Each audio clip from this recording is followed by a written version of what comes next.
नमस्कार मेरे प्यारे दोस्तों, सरकारी गुरुकुल पर आप सभी राजस्थान प्रेमियों का हार्दिक स्वागत है। दोस्तों, राजस्थान नगरपालिका सफाई कर्मचारी की जो भर्ती है, इस भर्ती के अंदर अगर आप फॉर्म अप्लाई करना चाहते हो तो आपको टोटल 12 डॉक्यूमेंट्स की जरूरत पड़ेगी।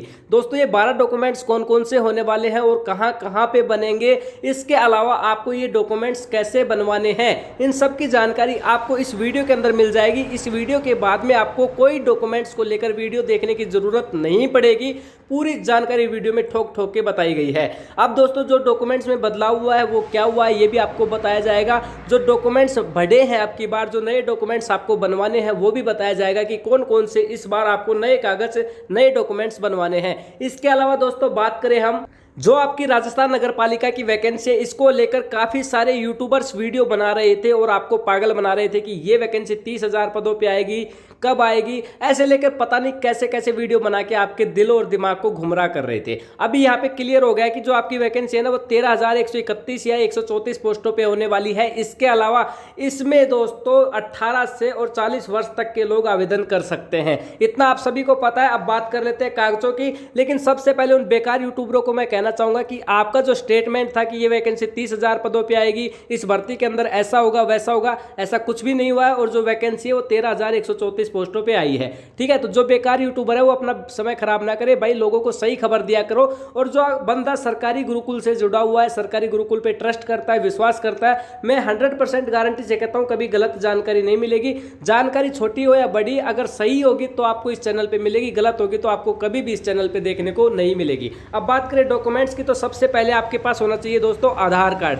क्या होना चाहिए? आधार कार्ड। आप कहोगे कि आधार कार्ड तो सबके पास होता है, इसके बारे में बताने की क्या जरूरत? देखिए दोस्तों, आधार कार्ड की बात करें तो आपके मान लो आधार कार्ड में नाम है दोस्तों संजीव कुमार। क्या नाम है भैया? संजीव कुमार। ठीक है, ध्यान से सुनना दोस्तों, यही जानकारी आपके काम आएगी। और गलत डॉक्यूमेंट्स अगर फॉर्म के अंदर लगा दिया तो फॉर्म भैया आपका रिजेक्ट हो जाएगा। ठीक है, बाकी ये वैकेंसी इंटरव्यू बेस पे यानी साक्षरता बेस पे होने वाली है। इसके अंदर कोई एग्जाम नहीं होगा, लेकिन देखते हैं किसकी किस्मत जोर खाती है, किसका सिलेक्शन होता है या नहीं होता, वो तो आने वाला समय बताएगा। लेकिन अपना कर्म है सही तरीके से फॉर्म को भरना, किसी भी कागज में कोई गलती नहीं करना। ठीक है, आधार कार्ड में आपका नाम मान लो संजीव कुमार है और आपकी जो 10th की मार्कशीट है, कौन सी 10th की या जो भी मार्कशीट इसके अंदर आप लगाओगे, उस मार्कशीट में आपका नाम संजीव कुमार यादव है। तो भैया बताओ, आधार कार्ड में और मार्कशीट में आपका नाम अलग अलग है या नहीं? देखिए, आधार कार्ड में नाम क्या है? संजीव कुमार। और आपकी 10th की मार्कशीट में नाम क्या है? संजीव कुमार यादव। तो आपको करना क्या है, जो आपका आधार कार्ड है ना, जिसमें आपका संजीव कुमार नाम है, इसके अंदर आपको यादव और जुड़वा लेना है। ठीक है, यानी आपके आधार कार्ड को सही करवा लेना है।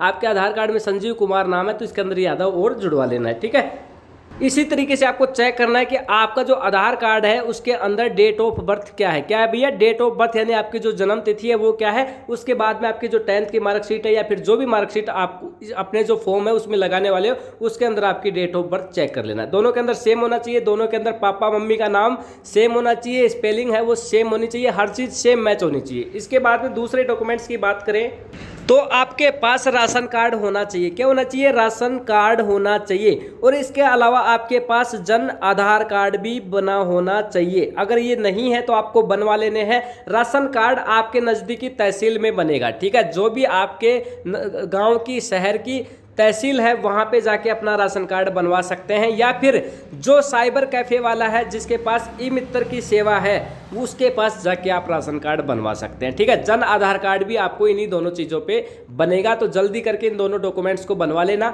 इसके बाद में मेन इंपॉर्टेंट डॉक्यूमेंट्स की बात करें तो भैया आपके पास आपकी फ़ोटो होनी चाहिए। कम से कम 8 फोटो आपको रखनी है अपने पास और एक जैसी फ़ोटो आपकी होनी चाहिए। अब बात करें 8 फोटो किस में काम आएंगी? फ़ोटो तो आपकी 1 या 2 काम में आने वाली है, लेकिन 6 फोटो आपको कन्फर्मेशन यानी बाद में अगर आप इंटरव्यू देने जाते हो या सिलेक्शन होता है तो उसके लिए वही सेम फोटो आपके पास होनी चाहिए। ठीक है, अब बात करें दोस्तों इसके अलावा मेन डॉक्यूमेंट्स अनुभव प्रमाण पत्र की यानी एक्सपीरियंस सर्टिफिकेट की। ठीक है, तो एक्सपीरियंस सर्टिफिकेट के अंदर क्या करना है? आपको किसी भी प्राइवेट या गवर्नमेंट, ठीक है, प्राइवेट या सरकारी ऑफिस में, दफ्तर में, विद्यालय में, हॉस्पिटल में, कहीं भी, प्राइवेट या गवर्नमेंट दोनों आपका यहाँ पे चलने वाला है। नोटिफिकेशन के अंदर साफ लिखा हुआ है। अब काफी सारे लोग सवाल क्या करते हैं, सर प्राइवेट में बनवाएंगे तो कोई दिक्कत तो नहीं होगी? बिल्कुल दिक्कत नहीं होगी, कोई टेंशन लेने की बात नहीं है। नोटिफिकेशन में साफ लिखा हुआ है कि आप प्राइवेट या गवर्नमेंट किसी भी दफ्तर से बनवा सकते हो, लेकिन शर्त क्या है सुन लीजिए। जिस भी दफ्तर से, जिस भी हॉस्पिटल से, जिस भी स्कूल से, जिस भी कार्यालय से, जिस भी नगर पालिका से, जिस भी तहसील से आप बनवा रहे हो, जहां से भी अपना एक्सपीरियंस सर्टिफिकेट, अनुभव प्रमाण पत्र बनवा रहे हो, वहां के उस फर्म के, उस कार्यालय के, उस जगह के जीएसटी नंबर होने चाहिए। ठीक है, क्या होने चाहिए? जीएसटी नंबर होने चाहिए। इसके अलावा उस फर्म की, उस कार्यालय की, उस दफ्तर की पर्सनल रजिस्टर्ड मोहर होनी चाहिए। क्या होनी चाहिए? रजिस्टर्ड मोहर होनी चाहिए, तो वहां आप बनवा सकते हो। अब ये बनता कैसे है ये भी सुन लीजिए। ठीक है, कैसे बनता है इसके बारे में हम बता देते हैं। काफी सारे लोग सवाल करते हैं कैसे बनता है। सरकारी गुरुकुल आपको हमेशा सही और सटीक जानकारी देगा और आपको हमेशा क्लियर जानकारी देगा कि आपको अच्छे से समझ में आ जाए। और किस लिए देता है कि आप एक सब्सक्राइब करें। सब्सक्राइब नहीं किया तो पहले सब्सक्राइब जरूर करो और फिर देखो कि कैसे बनता है। आप किसी भी दफ्तर में जाओगे, किसी भी कार्यालय में जाओगे, तो वहां पे हर कार्यालय, हर दफ्तर, हर नगर पालिका, हर तहसील का एक लेटर पैड होता है, उनके नाम से छपा हुआ है। ठीक है, उनकी फर्म से छपा हुआ। अब उस लेटर पैड पे एक कोने में हमेशा जीएसटी नंबर लिखे होते हैं। ठीक है, और जीएसटी नंबर नहीं लिखे हुए होते तो जीएसटी का ऑप्शन होता है, फिर पेन से वो जीएसटी नंबर लिख देते हैं। तो जीएसटी नंबर आपको जरूर देखना है कि उस लेटर पैड पे लिखा हुआ है या नहीं लिखा हुआ, या फिर जहां से आप एक्सपीरियंस सर्टिफिकेट बनवा रहे हो उस जगह पे पहले पूछ लेना कि क्या आपके पास जीएसटी नंबर है या नहीं। ठीक है, उसके बाद में उस जगह, उस लेटर पैड पे उस फर्म का नाम होना चाहिए। जैसे मान लो नाम है, क्या माने, साहिल पब्लिक स्कूल, तो साहिल पब्लिक स्कूल यहाँ पे लेटर पैड पे होना चाहिए। इतना समझ गए। इसके बाद में उस फर्म का नाम के बाद में आपको 4 लाइनें लिखवानी है, जो कि आप पेन से लिख सकते हो या उनसे लिखवा सकते हो कि ये बंदा हमारे पास, इस नाम का आदमी हमारे पास कार्यरत था या कार्यरत है, इसको काम करते हुए लगातार 2 साल हो चुकी हैं, ये इसने 2019 में हमारे पास कार्यरत हुआ था, 2018 में कार्यरत हुआ था और अब फिलहाल इस साल तक ये कार्यरत है। जो भी साल चल रही है वो आपको लिखवाना है। और इसका जो चरित्र है वो बिल्कुल अच्छा है, हम हर तरीके से इसको अनुमति देते हैं कि ये कहीं भी फेल नहीं होगा। इस तरीके से आपको 4 अच्छी लाइनें लिखवानी है और उसमें लिखवा देना है कि इसको अच्छा खासा अनुभव हो चुका है। ठीक है, तो यहाँ पे ये 4 लाइनें लिखवाने के बाद आपको क्या करना है, कोने में मोहर लगवानी है जिस फर्म से आप बनवा रहे हो, और वहाँ पर का जो मेन अधिकारी है उसके साइन करवा सकते हो। ठीक है, साइन आपको जरूर करवाना है, मोहर आपको जरूर लगवानी है और उसके बाद जीएसटी नंबर वहाँ पे होने चाहिए। ये 3 चीज़ आपको एक्सपीरियंस लेटर पे मिलनी चाहिए, तभी आपका एक्सपीरियंस लेटर पास होगा। बाकी चाहिए एक्सपीरियंस लेटर आप कहीं से भी बनवाओ, कोई दिक्कत नहीं है। काफ़ी सारे लोग क्या करते हैं, ठेकेदारों के थ्रू एक्सपीरियंस लेटर बनवाते हैं। तो ठेकेदार बेचारे क्या होते हैं, कम पढ़े लिखे होते हैं। अब ये नहीं है कि हर ठेकेदार ही कम पढ़ा लिखा होता है, कुछ ठेकेदार होते हैं बेचारे जो कम पढ़े लिखे होते हैं, तो उनको साइन नहीं करने आती। तो भैया अच्छे से साइन दिखने चाहिए, अच्छे से मोहर दिखनी चाहिए, जीएसटी नंबर दिखने चाहिए। आप चाहे प्राइवेट या रजिस्टर्ड किसी भी पीडब्ल्यूडी सेक्टर कहीं से भी बनवाओ आप एक्सपीरियंस लेटर, कोई दिक्कत नहीं है। सभी को समझ में आ गया ना कि एक्सपीरियंस लेटर कहाँ बनता है। काफ़ी सारे लोग बोलते हैं होटल से बनवा लेंगे कोई दिक्कत नहीं है, हॉस्पिटल से बनवा लेंगे कोई दिक्कत नहीं है, कहीं से भी बनवाओ। अब आगे बात करें अगले डॉक्यूमेंट्स की। यहाँ पे 12 डॉक्यूमेंट्स टोटल चाहिए आपके। तो अगला डॉक्यूमेंट्स आता है मेरे प्यारे दोस्तों, चरित्र प्रमाण पत्र। क्या आता है? चरित्र प्रमाण पत्र। अब ये चरित्र प्रमाण पत्र कहाँ से बनवाना है? ये चरित्र प्रमाण पत्र जहाँ से आपने स्कूल पास किया है लास्ट टाइम पे, जहाँ से आप लास्ट स्कूल क्लियर करके निकले हो, जैसे 10th तक आपने पढ़ाई की है तो 10th तक जहाँ स्कूल में पढ़े हो, 12th तक इस पढ़ाई की है तो 12th तक जिस स्कूल में पढ़े हो उस स्कूल में जाके जो वहाँ के जो हेडमास्टर हैं, जो प्रिंसिपल सर हैं, उनसे ये आप बनवा सकते हो। ठीक है, चरित्र प्रमाण पत्र में केवल 2 लाइनें या 3 लाइनें लिखी जाती हैं और उस पर लेटर पैड होता है। उस लेटर पैड में विद्यालय का नाम होता है, लास्ट में कोने में मोहर साइन आपको मिल जाएंगे। लेटर पैड में लिखा हुआ है तो होता है कि बच्चे का चरित्र बिल्कुल अच्छा है, अनुशासन में पाया गया, अनुशासन में रहा करता था, जो भी है वो अपने हिसाब से लिख देंगे। ठीक है, उसमें आपको कोई दिक्कत नहीं आएगी। तो चरित्र प्रमाण पत्र आपको कहाँ से बनवाना है? किसी भी स्कूल या विद्यालय से। ठीक है, और हो सके तो तो आप उस विद्यालय से बनवाना जिस विद्यालय से आप पढ़े लिखे थे। अब बात करें दोस्तों अगले डॉक्यूमेंट्स की, आय प्रमाण पत्र यानी इनकम सर्टिफिकेट की। और आय प्रमाण पत्र में ध्यान रखना दोस्तों, आपको जो अपनी आय है कोशिश करना वो 50,000 से कम दिखाए या फिर 1 लाख से कम दिखाए, ठीक है। आय जितनी कम दिखाओगे उतना ही आपको फायदा है, ठीक है। और आय सर्टिफिकेट आपको कहाँ बनवाना है, जैसे मान लो कोई कंपनी हुई या फिर कोई बड़ा सा मॉल हुआ या फिर कोई बड़ी दुकान हुई और उसमें क्या होना चाहिए, जीएसटी नंबर होना चाहिए, ठीक है। तो वहाँ से आपको आय सर्टिफिकेट बनवा लेना है। सर्टिफिकेट उसी तरीके से बनेगा जैसे एक्सपीरियंस लेटर बनता है, बस वही लेटर पैड रहेगा, उस पर आय से रिलेटेड 4 लाइनें लिखी होंगी, वहीं साइन और मोहर रहेगा, ठीक है। उसके साथ में आपकी जो सैलरी की स्लिप है, एक्सपीरियंस जो लेटर बनेगा ना आपका, उसमें आपको सैलरी की स्लिप भी लगानी है।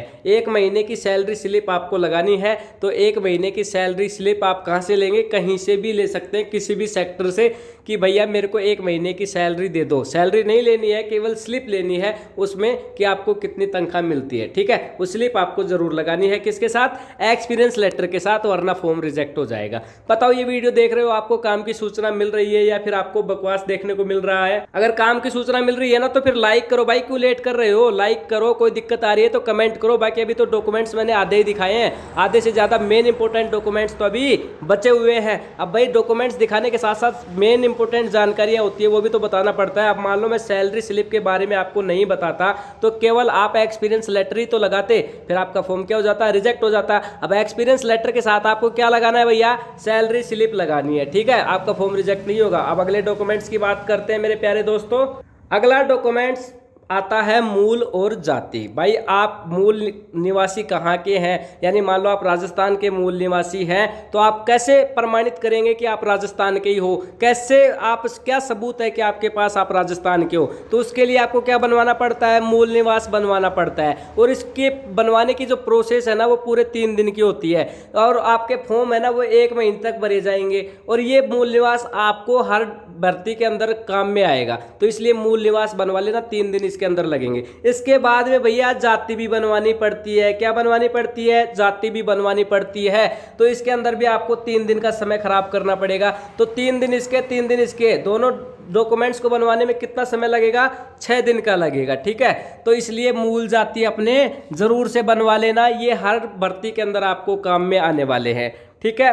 अब जिस बंदे ने मान लो जाति मूल पहले से बनवा रखे हैं, ठीक है, पहले से बनवा रखे हैं ना, तो अपनी जाति को क्या करवा लेना, अपडेट करवा लेना।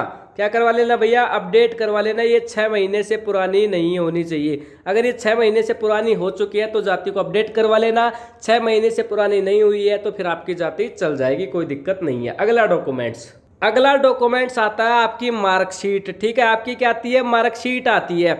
अब भैया मार्कशीट के अंदर आपको क्या करना है मेरे प्यारे साथियों, मार्कशीट के अंदर आपको ये देखना है कि आपकी जो नाम की स्पेलिंग है वो सही है या नहीं है, आपके पापा के नाम की स्पेलिंग है सही है या नहीं है। मान लो आपके पापा के नाम की स्पेलिंग आपने देख ली और आपके पापा के आधार कार्ड में आपके पापा की स्पेलिंग आप देखते हो, तो आपके पापा के आधार कार्ड में और आपके पापा, आपकी मार्कशीट में, आपके पापा की नहीं, आपकी मार्कशीट में और आपके पापा के आधार कार्ड में आपके पापा के नाम में स्पेलिंग मान लो सेम नहीं है, अलग अलग है, तो भैया आपके पापा के आधार कार्ड को सही करवा लेना। इसी तरीके से अपने आधार कार्ड को और मार्कशीट को भी आपको चेक कर लेना है। तो यहाँ पे आपको क्या करना है, अपनी जो मार्कशीट है वो लगानी है। एक डॉक्यूमेंट्स हो गया। इसके अलावा आपको अपना जन्म प्रमाण पत्र लगाना है, ठीक है। चाहे बूढ़े हो गए हो लेकिन जन्म प्रमाण पत्र आपके पास होना चाहिए, तो जन्म प्रमाण पत्र भी बनवा लेना, ठीक है भैया। चलो अगले डॉक्यूमेंट्स की बात करते हैं। भाई बात यहाँ ख़त्म नहीं होती। अगर आप शादीशुदा हैं, क्या है, शादीशुदा है और आपके 2-4 नन्हे मुन्ने बच्चे भी हैं और बच्चे मान लो बड़े भी हो गए हैं, तो बच्चों के भी जन्म प्रमाण पत्र इसके अंदर लगने वाले हैं। तो इसलिए अपने खुद के साथ साथ अपने बच्चों के भी जन्म प्रमाण पत्र बनवा लेना। और जो बंदे बेरोजगार हैं, ठीक है, जिनकी शादी नहीं हुई है, सगाई नहीं हुई है, तो भैया वो इस नौकरी में लग जाना जिससे कि आपकी शादी तो हो जाए। क्योंकि नौकरी है तो छोकरी है। ठीक है, आया ना मजा। तो भैया मैंने जो भी डॉक्यूमेंट्स बताए वो आपने लिख लिए होंगे, नहीं लिखे तो फिर से वीडियो देखो। ठीक है, अभी तो डॉक्यूमेंट्स भाई अभी बचे हुए हैं, खत्म कहाँ हुआ है। चलो अगला डॉक्यूमेंट्स की बात करते हैं। अगला डॉक्यूमेंट्स आता है आपका शपथ पत्र। क्या आता है भैया? शपथ पत्र आता है। ये आपने तहसील में जाना, आपकी जो भी तहसील है वहां से एक कागज लेना, उस पर शपथ पत्र में लिख देना है कि मैं ऐसे ऐसे हूँ, कोई दिक्कत नहीं है। जो भी बात है वो आपको बता देंगे, 3-4 लाइनें वो आपको लिख लेनी है और उस पर जो नोटरी स्टाम्प है वो करवा लेना है। ये शपथ पत्र होता है दोस्तों। ठीक है, उसमें आपको प्रमाणित करना पड़ता है कि आप भाई सादा सीधे मतलब किस तरीके के इंसान है, आप क्या करते हैं क्या नहीं करते हैं, वो सब आपको शपथ पत्र के अंदर। यानी हम शपथ लेते हैं तब नहीं कहते मैं गीता पे हाथ रख के करता हूँ कि आज के बाद में कोई गलती नहीं करूंगा, आज के बाद में विधानसभा को ऐसे संभालूं, तो वही शपथ पत्र आपको बनवाना है। ठीक है, तो ये टोटल डॉक्यूमेंट्स है जो इसके अंदर लगने वाले हैं। और भैया फिर भी मान लो हम भी भगवान नहीं है, हमसे कोई गलती हो गई हो तो वो आपको माफ करनी है। लाइक वीडियो को आपको करना ही करना है, सब्सक्राइब तो आपको करना ही करना है, क्योंकि भैया हम आपके लिए इतनी मेहनत करते हैं, हर तरीके से आपको अपडेट रखते हैं। कमेंट आपको तब करना है आपको जब कोई प्रॉब्लम हो, कोई चीज़ समझ में नहीं आई हो, या फिर कोई डॉक्यूमेंट्स इस वीडियो में छूट गया हो जो हमने नहीं बताया हो, या फिर कोई डॉक्यूमेंट्स गलत बता दिया हो जो इस भर्ती के अंदर नहीं लगने वाला हो, और सब कुछ सही है तो फिर आपको क्या लिखना है? जय हिंद लिखना है, या फिर अपनी इच्छा से जो आप लिखना चाहो वो लिख सकते हो। कोई दिक्कत, कोई बाउंडेशन नहीं है। ठीक है, तो सभी को ये वीडियो समझ में आ गया होगा। फिर मिलते हैं मेरे प्यारे दोस्तों नेक्स्ट वीडियो के साथ। तब तक के लिए जय हिंद, जय भारत।